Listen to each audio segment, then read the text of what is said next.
അങ്ങനെ ആളൂരും വടിയായി. എന്തൊക്കെയായിരുന്നു ഇപ്പോഴും പിടുത്തം കിട്ടാത്ത ഒരുപാട് ഒരുപാട് ചോദ്യങ്ങൾ ബാക്കി വെച്ചിട്ട് അയാൾ പോയതിട്ടാ. ജിഷ വധക്കേസ്, സൗമ്യ വധക്കേസ്, പൾസർ സുനിന്റെ കേസ്, പിന്നെ നമ്മളെ കൂടത്തായി കേസ്, അങ്ങനെ ഒരുപാട് ഒരുപാട് നമ്മൾ പൊതുസമൂഹത്തിൽ ചർച്ച ചെയ്ത ഒരുപാട് കേസ്. അതിൽ ഇപ്പോഴും അയാൾ ഉത്തരം പറയാതെ പോയൊരു ചോദ്യമുണ്ട്. എന്ത് അറിയോ?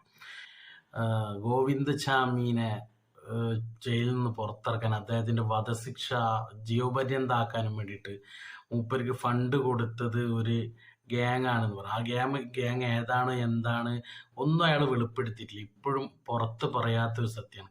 ഇനി അത് വെളിപ്പെടാനും പോകുന്നില്ല, കാരണം അദ്ദേഹം മരിച്ചു, അതോടുകൂടി അത് അവസാനിച്ചു. ശരിക്കും ഇത് ആരാണ് ഈ ഗോവിന്ദചാമിനെ പുറത്തിറക്കാനും വേണ്ടി ലക്ഷങ്ങൾ വാങ്ങുന്ന ആള് ഒരു തെരുവിൽ പിച്ചെടുക്കുന്ന ഒരാൾക്കും വേണ്ടിയിട്ട് ഹാജരാകുമ്പോൾ അതിന്റെ ബാക്കിൽ ഉള്ളൊരു ഫണ്ട് ഇറക്കുന്ന ഒരാൾക്കാരെ പറ്റി ആലോചിച്ച് നോക്കിയേ.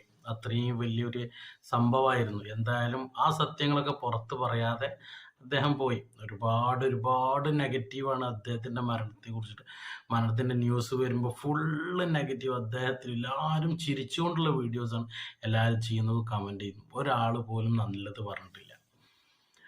അത്രയും കേരളത്തിലെ എല്ലാ പൊതുസമൂഹത്തിലെ എല്ലാവരും ശിക്ഷിക്കപ്പെടണമെന്ന് ആഗ്രഹിക്കുന്ന കുറ്റവാളികളെ പുറത്തിറക്കാൻ വേണ്ടി മാത്രമായിട്ട് ഇറങ്ങുന്ന ഒരാൾ.